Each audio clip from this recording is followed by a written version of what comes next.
Sous la thématique portant sur les relations d'interpénétration autour des concepts d'urbanisation et de sécurité, les 14e assises de l'International Police Executive Symposium ont été appelées pour avril 2007 à Dubaï, aux Émirats Arabes Unis. Invité ex-qualité à cette 14e rencontre annuelle de l'IPS, le colonel Jean-Étienne Ilion, directeur central près le commandement des unités spécialisées, le directeur IPES pour l'Afrique francophone, représentant IPES pour le Congo, y a été convié pour assurer le managing du panel micro-regard sur la question des banlieues en France. De manière globale et ramassée, le 14e meeting de l'International Police Executive Symposium aura été sur le plan organisationnel fait de plusieurs activités, les unes aussi visiblement variées que les autres.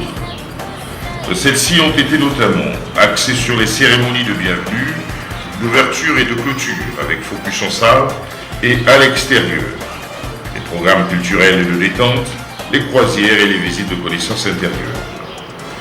Ainsi, depuis le Garden Party à Hall Bustan Résidence et Centre, en guise de réception de bienvenue, jusqu'aux 2 cérémonies officielles d'ouverture et de clôture, le commandant en chef de la police de Dubaï, son Excellence le lieutenant général Dahi Khalfan Amin, a personnellement honoré de sa présence l'excellente tenue de ses activités au cœur de la 14e rencontre annuelle de l'International Police Executive Symposium.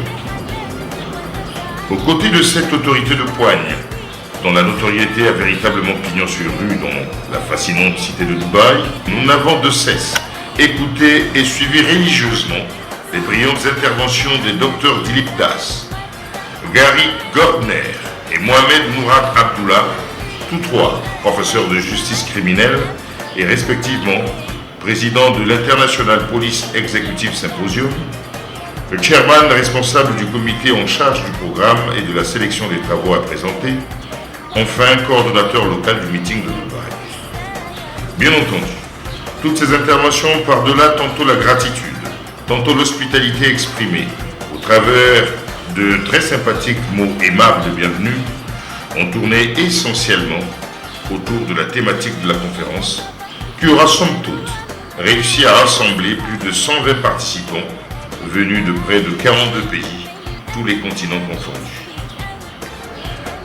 Les papiers présentés ont été spécifiquement portés sur les réponses à donner aux questions ci-après reprises.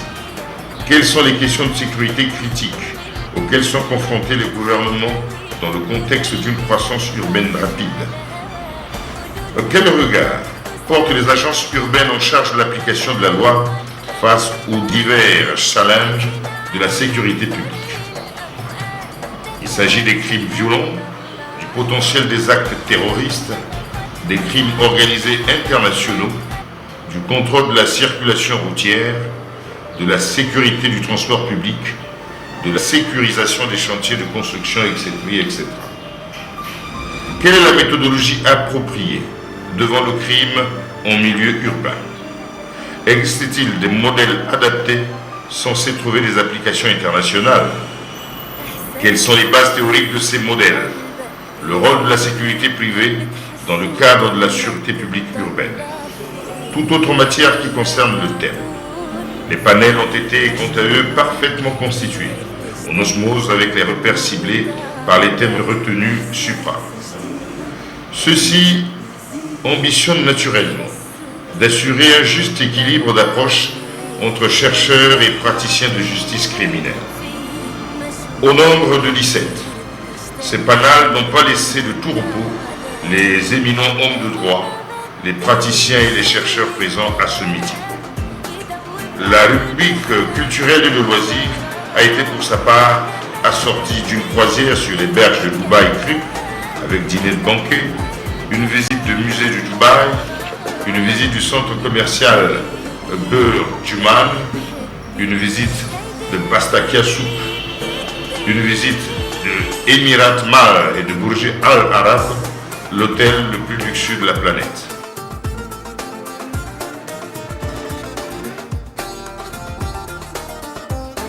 Jumeirah Beach Hotel, Palm Island, etc., etc. Une visite de Diving et Héritage Village. À cette occasion, il a été présenté le projet Nakil, qui intègre avec grâce les prouesses high techno du métro aérien en construction par un consortium nippon.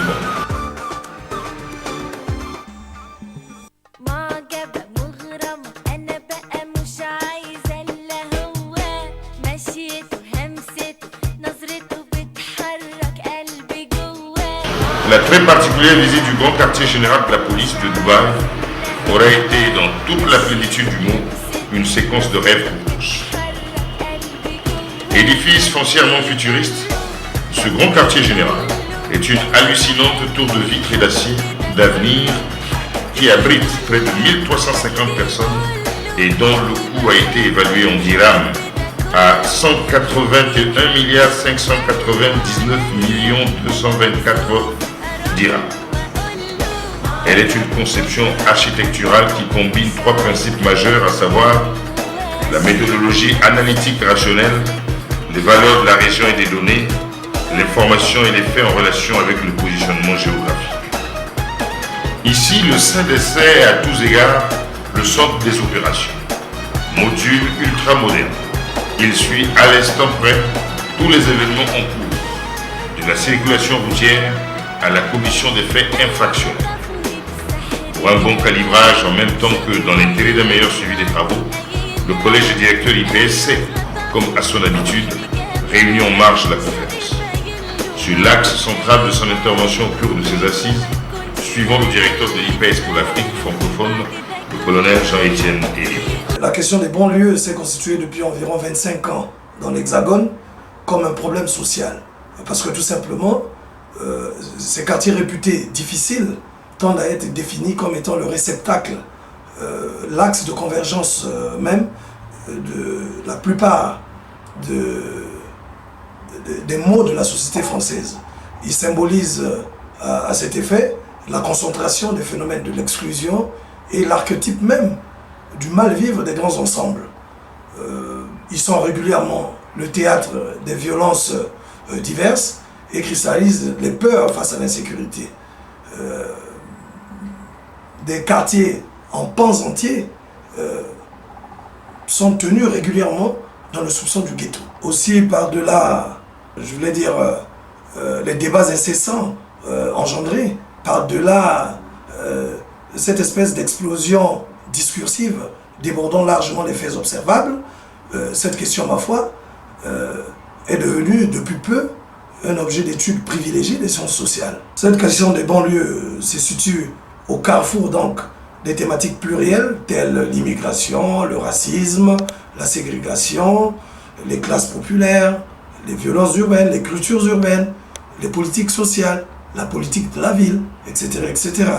Et cela dans l'extrême clarté des choses.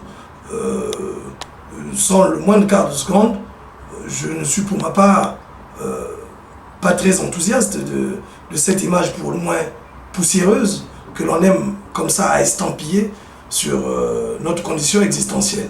Pour 2008, après Dubaï 2007, l'IPES se retrouvera à Cincinnati, aux États-Unis d'Amérique, plus exactement dans l'État d'Ohio.